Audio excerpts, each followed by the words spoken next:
Court में आज क्या हुआ सर? देखिए, सबको मालूम है कि ऑलरेडी एक केस और है जो सेम मैटर पे है, अभिजीत आनंद जी वाला, और वो डबल बेंच में, डिवीजन बेंच में, और हम लोग का एक सिंगल बेंच में चल रहा था। तो माननीय न्यायाधीश महोदय ने उसको जो है, इस केस को उसके साथ क्लब करके 7 तारीख की उन्होंने डेट दी है। अब प्रश्न उठता है कि इससे क्या होगा, क्या नहीं होगा। तो मैं एक चीज़ माननीय अभिजीत आनंद जी से कहूँगा कि ये बहुत ही सीरियस मैटर है, और उनसे मैं ये रिक्वेस्ट करूँगा कि जब 7 तारीख को आएँ तो कृपया जो है कोर्ट की मर्यादा, सारे के सारे वकीलों की मर्यादा, और इस बीपीएससी की गरिमा का भी ख्याल रखें, और इन छात्रों की गरिमा का भी ख्याल रखें, क्योंकि किसी बात पर हम लोग का मजाक न बने। हम लोग पिछले 80 दिन से इस लड़ाई को लड़ रहे हैं, और पूरा भारत हम लोग को देख रहा है कि कितने शिद्दत के साथ और कितने मेहनत के साथ हम लोग लड़ाई लड़ रहे हैं। आज हम लोग यहाँ थे, और ये था कि आज पूरी पूरी सुनवाई हो जानी चाहिए, लेकिन उस केस की वजह से जो हम लोग का केस आगे बढ़ा के 7 तारीख किया गया। वैसे एक बहुत अच्छी खबर ये है कि अगर बाय द वे एक सिंगल बेंच में कोई डिसीजन आता और उसमें बीपीएससी सहमत नहीं होती तो डबल बेंच में जाती, लेकिन अब डायरेक्ट माननीय न्यायाधीश ने बड़ा अच्छा जो है, हम मानते हैं, निर्णय लिया कि उन्होंने इसको डबल बेंच में कर दिया, ताकि अब बीपीएससी को डबल बेंच जाने का मौका नहीं मिलेगा। सर प्रज्ञेश जी, क्या लगता है कि आयोग जो है वो डबल बेंच में लेके गई है, क्या इससे उनको फायदा है, आपका कहीं कमजोर होता है किससे?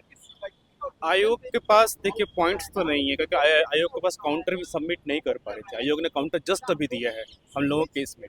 सो आयोग बस इसको टालने के प्रोसेस को लंबा करने की कोशिश की जा रही है, और एक तरह से ये अच्छा हुआ कि मामला डबल बेंच में गया, 2 कारण से। क्योंकि 7 तारीख को सुनवाई डबल बेंच में होगी, और काउंटर हमें आज मिला है। हमें 2 दिन के लिए स्टडी करने का टाइम ही मिल गया, उसको रिप्लाई फाइल करने के लिए, बहस करने के लिए। Point number 1। पॉइंट नंबर 2, चूंकि मामला डबल बेंच में जा चुका है, इसका बेनिफिट ये होने वाला है कि ऑलरेडी हम डबल बेंच और केस जीत जाते हैं, तो सरकार के पास एलपीएम जाने के लिए यहाँ कोई ऑप्शन नहीं है। It has to move to supreme court. Point number 3 कि बीपीएससी टेक्निकल पॉइंट से बहुत कमजोर हो चुकी है। तो बीपीएससी जानती है कि जिस दिन भी अगर हियरिंग हो गई, बहस होगी लंबी, तो BPSC will be on the back foot. So they are just lingering the process. तो एनीवे 7 मार्च को हम लोग का डबल बेंच में हियरिंग होगा, और अब जो जिनका पीआईएल है, बस वो थोड़ी सिंसियरली केस को टेकअप करेंगे। राम राम। सर मेरा सवाल क्या कहेंगे? और दूर दिल नहीं है अशोक कुमार पे, क्या कहेंगे? वही है कि जितना भी प्रॉब्लम हुआ है, 2-3 बार डेट जो मिला है आनंद लीगल फर्म का जो कृत्य किया हुआ है उस बेंच में, उस कारण से, ठीक है। बहुत सारा चीज़, जैसे कि उस दिन भी 30 मिनट का पास ओवर लिया गया। एक तो आप ऑनलाइन आ रहे हैं, दूसरी बात क्या है कि आप ऑनलाइन आ करके 30 मिनट का पास ओवर ले रहे हैं। एक तरफ से छात्र के लिए डेली यूट्यूब पे आ करके आप पूरा का पूरा नैरेटिव सेट करते हैं कि हम आपके लिए हैं। छात्र लोग देखते हैं, कमेंट करता है कि आप ही भगवान हैं, आप ही कुछ कर सकते हैं। हमारे केस में मेरिट है। उसके बाद पिछले बार भी यही हुआ था, सैटरडे को पिछले बार जब हम तो कोर्ट में थे, मैं हमेशा कोर्ट में रहता हूँ, ठीक है। उस समय भी यही हुआ था कि आपका तो डबल बेंच में चला गया है, उस कारण से। मतलब बार बार आप जब डेट मिलता है तो आप पहुँचते नहीं है वहाँ पे। कोर्ट का तौहीन हुआ। आप ऑनलाइन आ रहे हैं, उसके बाद भी 30 मिनट का पास ओवर ले रहे हैं। तो आनंद लीगल फर्म वाला जो केस चल रहा है, उसके उतना ही नहीं, आप अपने केस से मैटर मतलब रखिए। दूसरे केस को, दूसरे एडवोकेट को टारगेट करना, गिरी सर हो, चाहे अभिनव श्रीवास्तव सर हो, चाहे मैं खुद, मेरा खुद नंबर वो पब्लिक किए हैं। जितना भी डेट पे डेट, आज हमारी सुनवाई होती, सिंस डबल बेंच में गया और वहाँ स्टे नहीं मिला है, लोकस स्टैंड आया भी क्लियर नहीं है उस केस का, उस कारण से हम लोग फिर से हमको मिला है। हालांकि एक फ़ायदा है, डबल बेंच में हम चले गए, देखते हैं मेंटेबिलिटी ऑफ जो पीआईएल सस्टेन करता है या जो भी, लेकिन हमारा सेपरेटली रिट जो है, स्टे लगाने का प्रेयर किया गया, उस पर क्या कहना था? स्टे लगाने के लिए जो प्रेयर किया गया, सिंस वो ट्रांसफ़र हो गया डबल बेंच में, और डबल बेंच में वहाँ पे उस दिन हुआ नहीं था, क्योंकि बिहेवियर के कारण से।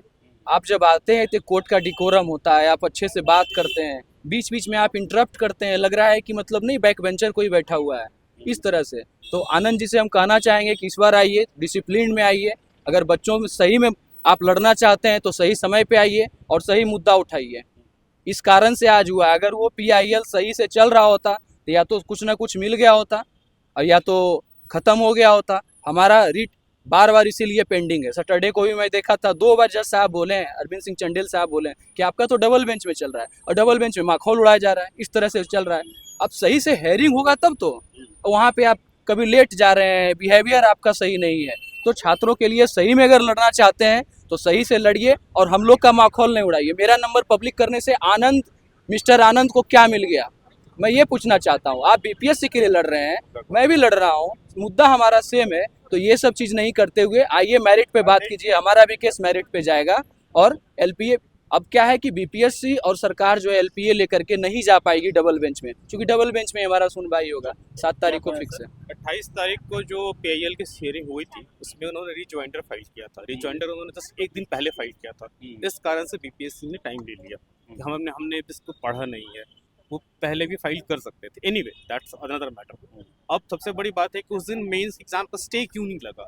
तो डबल बेंच ये कहना था कि जब तक हम केस को हियर नहीं कर लेंगे तब तक हम इसका मेरिट जानेंगे नहीं, तब तक हम कैसे कह सकते हैं स्टे लगाएं कि नहीं लगाएं।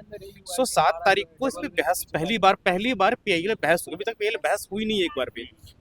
अभी सिर्फ दोनों साइड से काउंटर और एफिडेविट यही सब दिया जा रहा है। मामला लंबा चल रहा है, क्या लगता है? नहीं, 7 मार्च को कुछ ना कुछ पॉजिटिव आउटकम आने का, क्योंकि 7 मार्च को दोनों जज साहब ने बोला हुआ है कि इस बार हम लोग मेरिट पे केस को आर्ग्यू करके सुनेंगे, उसी दिन डिसाइड होगा कि मेंस को स्टे लगना है कि नहीं लगना है। तो 7 तारीख बहुत ही इंपॉर्टेंट डे है। उस दिन हम तीनों का केस प्लस पीआईएल, बशर्ते वो केस उस दिन जो हमारे एडवोकेट साहब अभिजीत आनंद है वो सही से आके केस को लड़ रहे हैं। सर बीपीएससी के भी लोग मौजूद थे, क्या कहें, उनसे बात हुई? देखिए, आज मेरी जो है साथ कंट्रोलर साहब थे, कंट्रोलर ही थे साथ। मैंने उनसे कह दिया कि जाके चेयरमैन साहब से कह दीजिएगा कि ये सारे छात्र तैयार हैं और एग्जाम करवा के ही मानेंगे।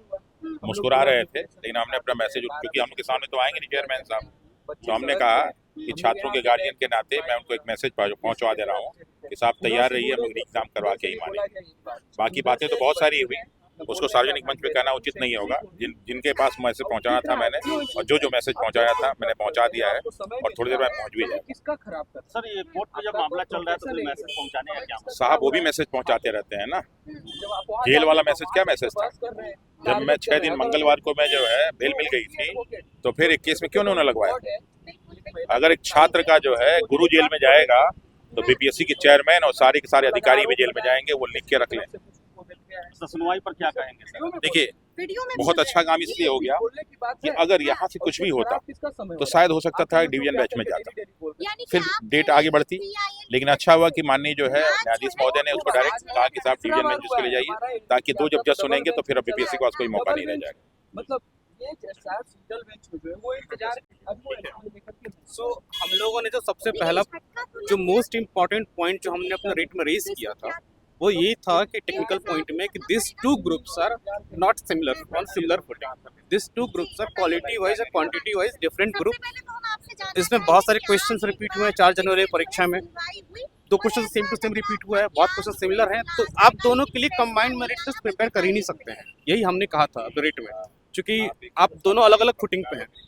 और बीपीएससी ने अपने काउंटर में ही सबमिट किया है कि आप एप्पल और ऑरेंज को कंपेयर नहीं कर सकते हैं, मतलब उन्होंने एक्सेप्ट कर लिया हमारी बात को। तो बस it's only matter of time, हमारी बहस जिस दिन भी होगी बीपीएससी इन द बैकफुट, क्योंकि बीपीएससी इस बात के पीछे, इस बात में उसको रिप्लाई नहीं है। उन्होंने खुद एक्सेप्ट कर लिया कि दिस 2 ये दोनों ग्रुप हैं, दोनों अलग अलग ग्रुप हैं। जब दोनों अलग अलग ग्रुप हैं तो उनको अपने कंबाइंड मेरिट लिस्ट कैसे प्रिपेयर किया? आपने रॉ मार्क्स पे किया है, रॉ मार्क्स पे किया है, तो इसी कारण से उनको जो स्टैटिस्टिकली डेटा जो है 4 जनवरी का ज़्यादा है। और ये बात आप भी एक्सेप्ट कर रहे हैं, जब एक्सेप्ट आप कर ही रहे हैं तो फिर हम रिजल्ट कैसे प्रिपेयर किया? कोई कौन सी एक्सपर्ट कमेटी की रिकमेंडेशन आपने किया है? कौन सा सुप्रीम कोर्ट का जजमेंट जिसके बेसिस आपने किया है? तो कोई कुछ नहीं, इट्स बेसलेस।